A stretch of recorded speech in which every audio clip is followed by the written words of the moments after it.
नमस्कार। मैं पूजा शर्मा अपने श्री मेस्ट्रो में स्वागत करती हूँ। आज हम किसी चार्ट पर डिस्कस करेंगे कुंडली विश्लेषण। तो किसी फिल्मी एक्टर का चार्ट लेते हैं, शाहरुख खान जी का, जिसके बारे में कौन नहीं जानता है।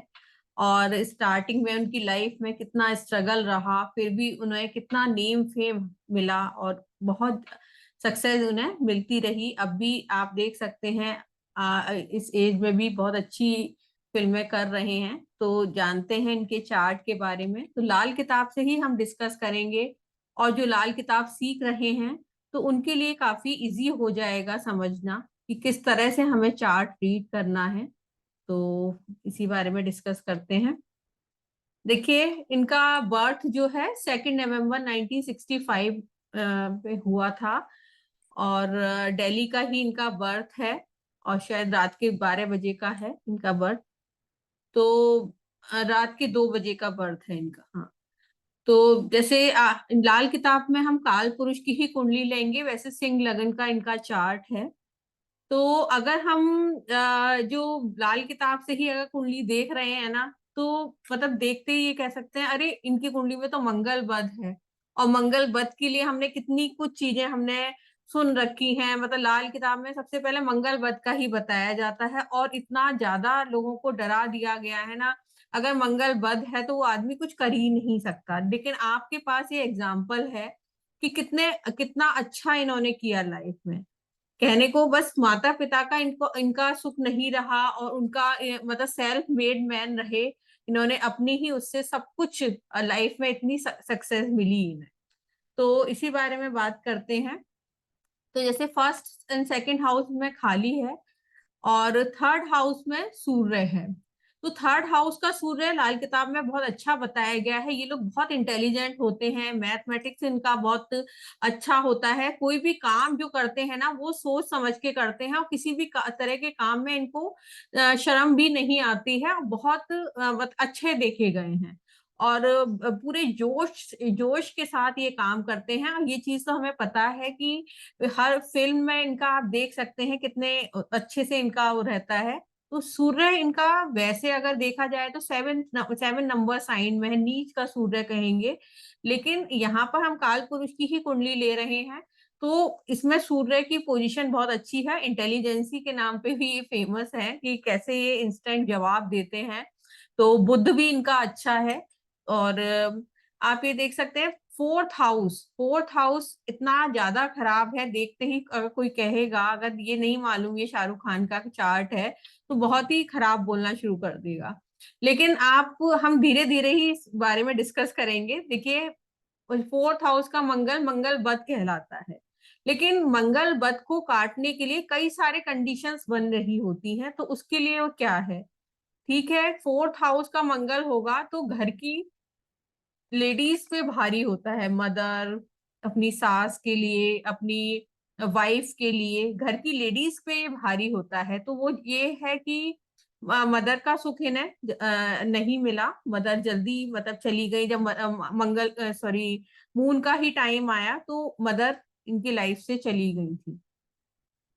तो ये इजीली हमें पता चल रहा है। और आप अब मरकरी जो है फोर्थ हाउस में राजयोग कारक होता है, लेकिन वो भी चंद्रमा को खराब कर देता है। केतु फोर्थ हाउस में होगा, वो भी चंद्रमा को खराब करेगा।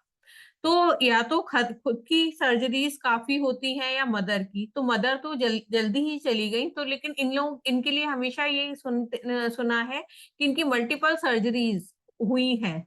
तो यही है, मंगल केतु का कॉम्बिनेशन है, तो ये मल्टीपल सर्जरीज इनकी हुई हैं।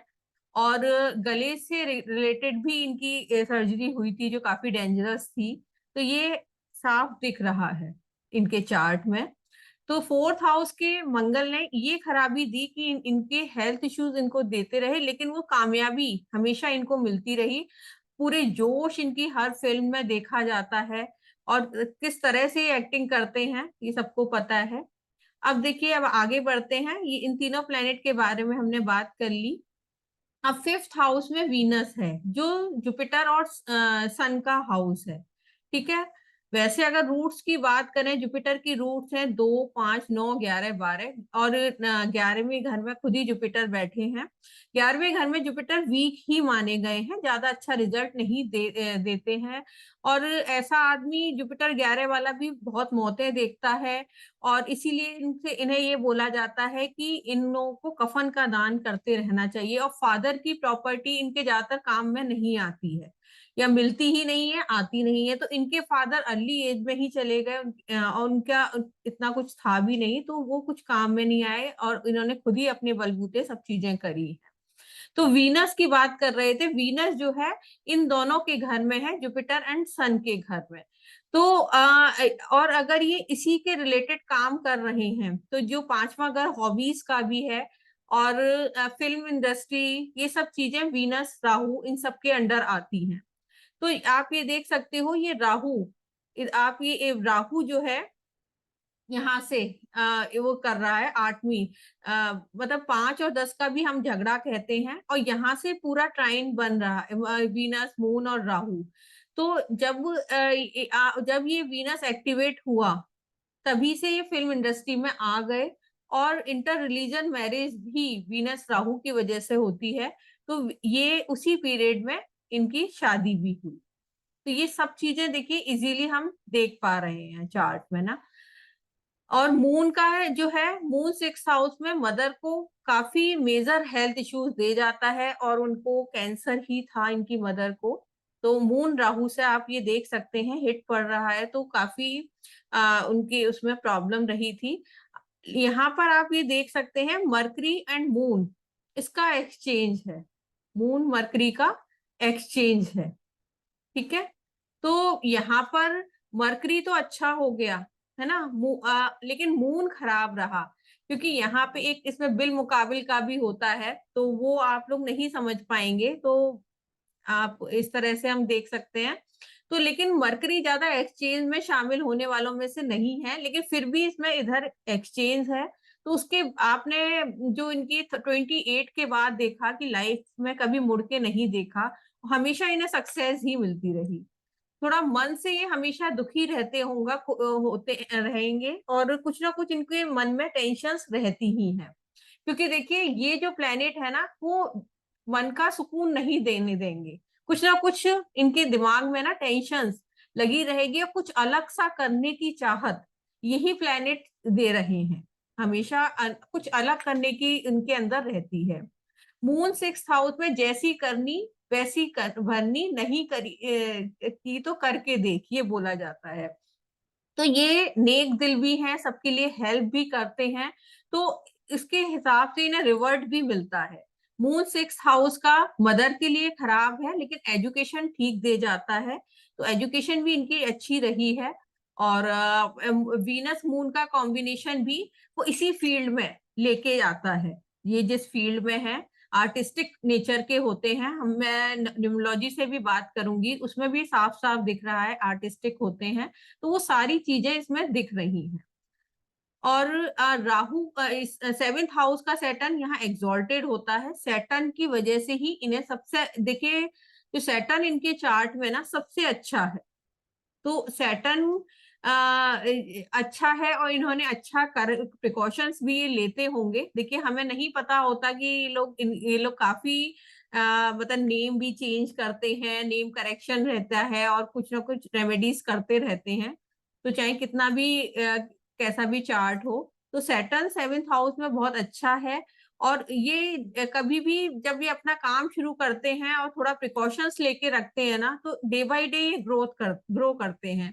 यही है वीनस। और ये भी फेमस है कि अपनी वाइफ का भी काफी ध्यान रखते हैं, क्योंकि ये वीनस के घर है, जो 7वां घर है वीनस का ही है, और यहाँ पे एग्जॉल्टेड है। तो ये वाइफ का अगर ये ध्यान रखते रहेंगे, और कुछ रूल्स होते हैं कि अगर सैटर्न यहाँ है तो वीनस और राहु मरकरी अगर अच्छे हैं, तो वो सैटर्न अच्छा ही होगा। तो आप ये देख सकते हैं कि मतलब ये अच्छे हैं, मल्टीपल इनके प्रोफेशंस होंगे, और हमेशा इन्हें सक्सेस मिलती रही। 10वें घर का राहु जो है सैटर्न जैसा होगा, जैसा सैटर्न होगा वैसा ही 10वें घर का राहु होगा। तो सैटर्न अच्छा है इनके चार्ट में, तो राहु भी अच्छा है। है ना। तो यहाँ दीवार फटने का भी कॉन्सेप्ट है, तो इससे भी पता चल रहा है कि इनको मेंटल टेंशन कुछ ना कुछ रहती है, हमेशा ये टेंशन में ही रहते हैं, किसी ना कोई एक टेंशन इनके दिमाग में चलती रहती होगी। तो ये है। अब यहाँ पे आप ये देख सकते हैं, राहु जो है सैटर्न जैसा है, और इनके दिमाग में कुछ ना कुछ नया करने की हमेशा ये सोच, राहु क्या है, सोच का कारक है, तो हमेशा कुछ ना कुछ नया करने की, कुछ अलग करने की एक चाह रहती है, वो है इनके चार्ट में, आप ये देख सकते हैं। तो चार्ट बहुत अच्छा है। जुपिटर वीक है, जुपिटर वीक है, मैंने ये पहले भी बता दिया, 16 से 21 साल में। तो इनको, इनके पिता का सुख जो है शायद 17th ईयर में वो चले गए थे, तो 17th ईयर में ही जो है आप जुपिटर और केतु यहाँ से भी 6-8 का पड़ रहा है, तो उनको प्रॉब्लम हुई। अब हम जो लाल किताब से दशा दो तरह से निकाली जाती है, तो मैं उन दोनों दशा की बात करूंगी कि कैसे हम दशा निकालते हैं इजीली, तो उसी बारे में बात करते हैं।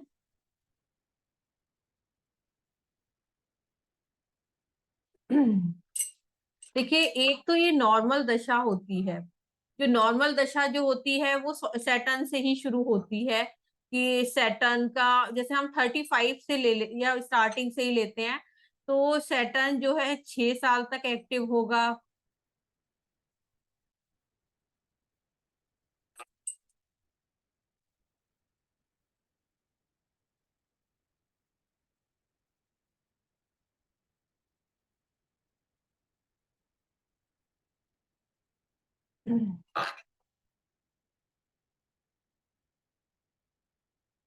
सैटर्न जो है, ये इरेज हो रहा है, सैटर्न 6 तक एक्टिव होगा, फिर सैटर्न के बाद राहु एक्टिवेट होगा 12 तक, फिर केतु एक्टिवेट होगा 15 तक। में कुछ प्रॉब्लम हो रही है। केतु के बाद जो है जुपिटर एक्टिवेट होगा 16 से 21 तक। तो वो आप यहाँ पर ये पता चल गया है ना कि केतु एक्टिवेट हुआ। आ, चलिए आगे थोड़ा बढ़ते हैं, उसके बाद बात करेंगे। जुपिटर से ही हमने देखा, तो जुपिटर के टाइम से ही इन्होंने कुछ कुछ काम भी शुरू कर दिया था, तो जुपिटर एक्टिवेट हो गया था। और फिर मेन इन्होंने सन का टाइम, सन इनका बहुत अच्छा बैठा हुआ है, सन का जो टाइम होता है 22 और 23वां साल होता है। तो अब इस टाइम में ही इन्होंने अपना काम शुरू 1988 से, ये जो है फिल्म सीरियल जो था इनका पहला, उसमें आ गए थे। तो वो 22वां 23वां साल चल रहा था, तो उसमें सन के टाइम में ही काम शुरू कर दिया। 24वें साल में इनकी मदर को जो है कैंसर डिटेक्ट हुआ था, तो जो मून का टाइम होता है 24th होता है, तो उसमें उनको प्रॉब्लम हुई थी। और मून के बाद वीनस का टाइम हुआ था, तो जो फुल अपना इन्होंने करियर, जो फिल्मी करियर जो है वो बना लिया था। और जो पहली इनकी फिल्म दिव्या भारती और ऋषि कपूर के साथ आई थी 1988 में, तो वीनस का ही टाइम था। तो उस टाइम में इन्हें फुल सक्सेस मिली, और वीनस के टाइम में ही इनकी शादी हुई। फिर वीनस के बाद जो है 28 मार्स जो एक्टिवेट होता है 28वें साल से 33वें साल तक एक्टिवेट होता है, तो पूरा इनको मतलब डे बाय डे ग्रोथ मिलनी शुरू हो गई। तो मार्स यहाँ पर ये खराब नहीं है, कुछ इसमें कुछ रूल्स होते हैं, मैं अभी नहीं बता सकती, नहीं तो आप लोग कंफ्यूज हो जाएंगे। सन यहाँ से हेल्प दे रहा है मार्स को, उसका मार्स का घर है ना 3rd हाउस, तो वहां से हेल्प मिल रही है, तो मार्स इस वजह से ठीक हो रहा है। और आगे भी वीनस बैठा हुआ है, तो वीनस की वजह से भी मार्स ठीक हो रहा है। तो हर तरह से मार्स करेक्ट हो रहा है, तो उसके बाद इन्हें हमेशा ग्रोथ मिलती रही है। लेकिन अब मार्स के बाद जो मरकरी का टाइम है, तो उस टाइम में इनके यहाँ बेटी हुई। तो मतलब इस तरह से हम इजीली देख सकते हैं। अब और एक दूसरी दशा होती है कि क्या,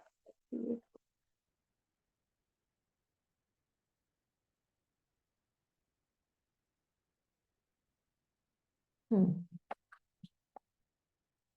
देखिए, अब जो सेकंड दशा जो मैं अपने तरीके से जो निकालती हूँ 35 साल चक्कर की, तो उसमें 7th ईयर से सैटर्न एक्टिवेट हुआ, फिर 7th टू 12 तक, फिर राहु एक्टिवेट होगा 18 तक, फिर केतु एक्टिवेट होगा। अब देखो राहु के टाइम में क्योंकि जुपिटर 11th, राहु वीक। फिर केतु एक्टिवेट हुआ 21 में, केतु के बाद फिर जुपिटर एक्टिवेट हुआ, वो हुआ 27 तक जुपिटर एक्टिवेट रहा, है ना। और जुपिटर के बाद सैटर्न, राहु, केतु, जुपिटर के बाद सन एक्टिवेट हुआ 28 29 तक, फिर मून, मून के बाद, क्योंकि हम अगर देखिए नॉर्मल दशा उसकी बात जो हमने अभी पहले करी थी उससे एक्यूरेटली निकल रही हैं चीजें, इसमें हमें निकालनी पड़ेंगी। उसमें आप ये देख सकते हो कि सैटर्न जब एक्टिवेट हुआ था, सैटर्न, राहु 12 तक, केतु 15, जुपिटर 21 तक, सन, उसमें एक्यूरेटली चीजें निकल के आ रही थी। मून 24 और वीनस 27, वीनस के बाद मार्स जो है 33 तक एक्टिवेट रहेगा, मरकरी जो है 35 तक, फिर ये साइकिल शुरू हो जाएगी। तो इस टाइम जो प्रेजेंट जो इनकी रनिंग साइकिल चल रही है वो नॉर्मल वाली साइकिल होगी। जुपिटर सन का टाइम शुरू हो गया है 56 58 तक सन का, अब इनका 559 रनिंग है, तो 59 में मून एक्टिवेट हो चल रहा है। मून के बाद इनका वीनस, अब वीनस का टाइम आएगा, ये 3 साल है ना, बहुत इनके और अच्छे जाने वाले हैं वीनस के टाइम में। मतलब ये 61 62 आप ये देखिएगा इनकी लाइफ में कितना और ज्यादा ये ग्रो करें। तो इस तरह से इजीली हम देख सकते हैं। अगर हम इनकी न्यूमरोलॉजी से अगर बात करें, 2/11 1965, तो 2 और 7 का कॉम्बिनेशन है। 2 और 7 का, जैसे 2 नंबर मून का है और 7 केतु का है, तो चंद्र केतु का योग है। तो ऐसे लोग की इंट्यूशन पावर बहुत तेज होती है, लेकिन मदर मन से दुखी रहते हैं और मदर का सुख इन्हें नहीं मिला, जो हमेशा इनको रहता है। तो मदर का सुख नहीं मिला है इन्हें। और अगर हम वैदिक न्यूमरोलॉजी की ही बात करें ना, तो उससे भी सारी चीजें इजीली दिखाई दे रही हैं। 2 5, अब देखिए 6 7 5, ये कॉम्बिनेशन राजयोग कारक है। 6 और 2 का कॉम्बिनेशन, ये हमेशा, ये लोग बहुत क्रिएटिव होते हैं, नई नई चीजें करना इनको पसंद होता है। फिल्मी लाइन में भी ये इसी वजह से है, 6 और 2 का कॉम्बिनेशन है। तो अब ये 6 7 5 ये भी राजयोग देता है, गुड लुकिंग, मतलब लोग इन लोगों की लुक्स को बहुत ज्यादा पसंद करते हैं। 1 और 7 का कॉम्बिनेशन, मतलब ये बहुत टॉकेटिव, कम्युनिकेशन इनकी स्ट्रांग होती है। 1 नंबर और 1 और 7 का कॉम्बिनेशन सूर्य केतु, यानी इन्हें हमेशा लाइफ में ये सक्सेस मिलती रहती है। ठीक है। जब इनका 8 नंबर ये एक्टिवेट हुआ, यानी ये 4 ये एक्टिवेट हुए ना, तब इन्होंने कभी मुड़ के नहीं देखा। ये टाइम था 27 से लेकर 35 साल तक इनका। जब ये 8 साल की ये दशा शनि की एक्टिवेट हुई, तो इनको लाइफ में सब कुछ मिल गया था। तो न्यूमरोलॉजी से भी इजीली हम देख सकते हैं। लाल किताब से तो हमने सारा कुछ जान ही लिया, तो कैसे हम इजीली लाल किताब से कुंडली देख सकते हैं। एकदम से हमें ग्रहों को देख के डरना नहीं चाहिए, समझने की कोशिश करनी चाहिए कि किस तरह से प्लेनेट क्या दे रहा है। ठीक है। फिर मिलते हैं किसी और नए टॉपिक पर, किसी और नई वीडियो में। तो आपको वीडियो ये पसंद आई होगी। धन्यवाद।